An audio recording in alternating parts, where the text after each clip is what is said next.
Mammoth Cave National Park to the new entrance of Mammoth Cave here behind me.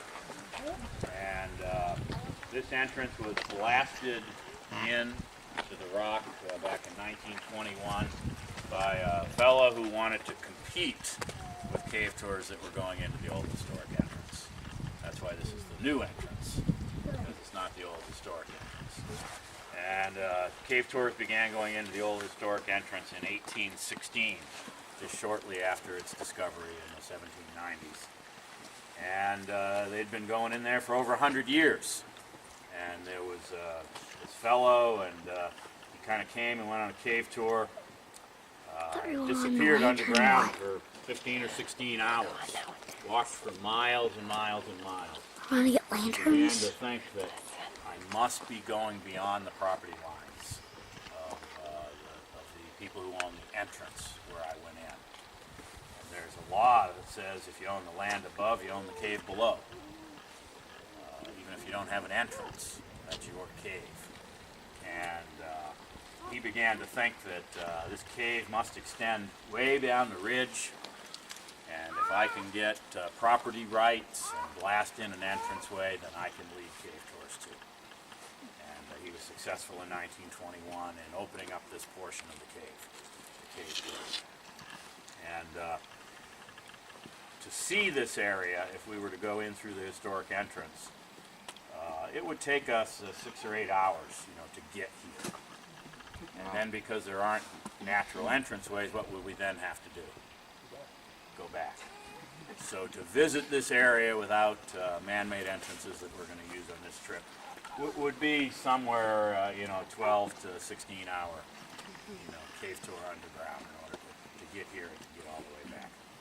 So it gives us easy access to this area. Very, very spectacular area. Take a picture. I am. Mommy is. Mom, stairs are coming. We're going way more underground.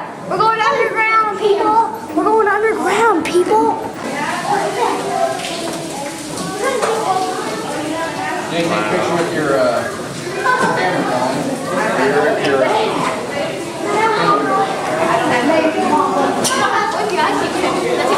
I don't know why they went all the way over. Mom, we're going in the dark. Mom, we're going in the dark. Mom. Okay.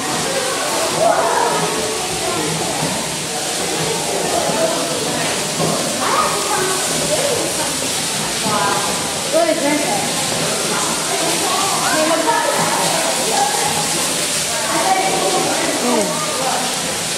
Oh my gosh. Come on, Jake. Stop. Right now.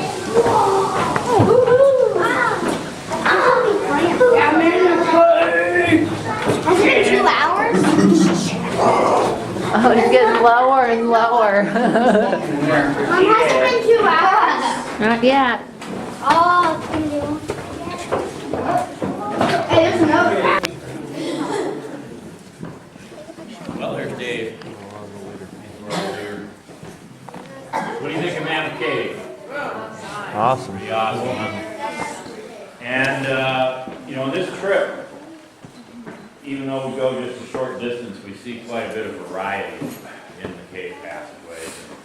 The cave has already changed on us, hasn't it? It's completely different compared to where we came down the stairs.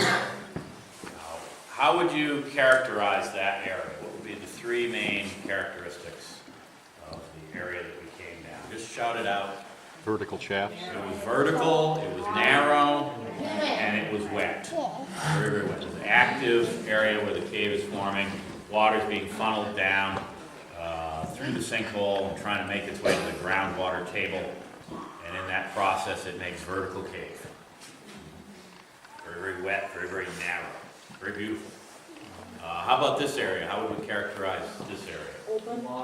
It's large and open. It's dry. And kind of scary. Horizontal. Yeah, both areas were a little scary and dark, so I'm looking for maybe how they're different. Horizontal. What else about its orientation? Horizontal. This passageway is horizontal. And the rocks are all the same, back there and here. The rocks are all limestone.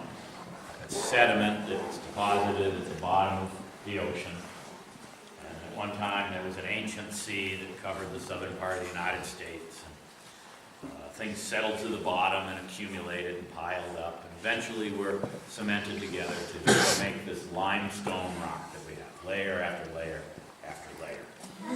And eventually that sea receded. It left the area. And as it receded, this became the delta at the edge of the sea. River system was coming down, depositing sands and muds into the sea. And those sands and muds ended up being compacted together and cemented together to form sandstone and shale. And so we have layers of limestone, and then at the very top of the ridge, we have layers of sandstone and shale. Those layers of sandstone and shale act like a roof, and they don't let water get in. That's why it's so dry, because we're underneath the roof. And back there, the roof was broken, where the sinkhole was, and the water could get in. Now, in order to get a cave forming, you got to have a couple simple things. You got to have a soluble rock, a rock that will dissolve in slightly acidic waters. You've got to have water, and you've got to have a place where water gets into the ground.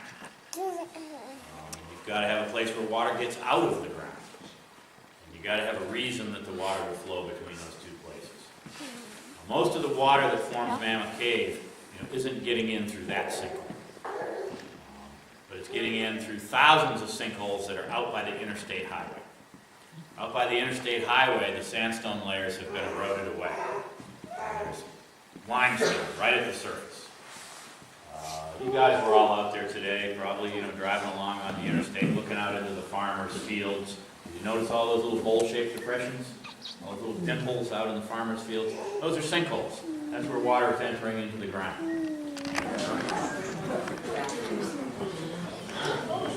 Dad, take a picture of the boulders.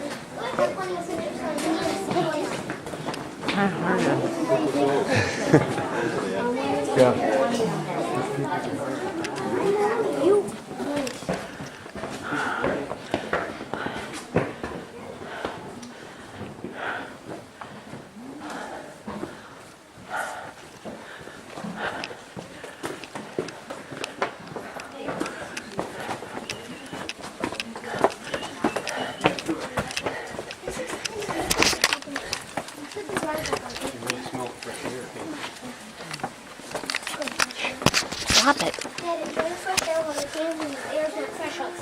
Wyandotte. Stop Wyandotte Caves it. had the big opening, and there was like a mountain shape in there, that big opening that sat down. That's in Indiana? Yes. Yeah, I'm 7. Beautiful. In Evansville or It's Mount Leavenworth. east of there? Okay. Jacob, smile at mommy. Then I can see you right here. Go ahead. I'm not going Yeah, everything. Baby. Smile. Hey, I'm getting some pictures here. Mammoth Cave. Come on, baby. There's some cool pictures.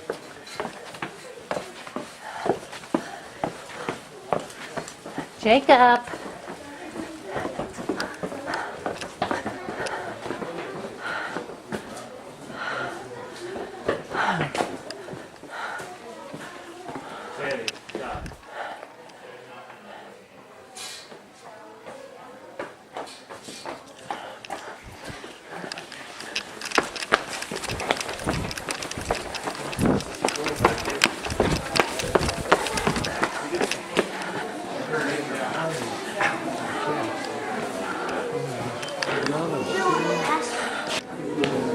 Railing hot.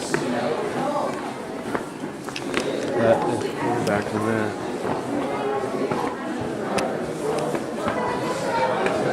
What's the flag? I don't know, Jacob.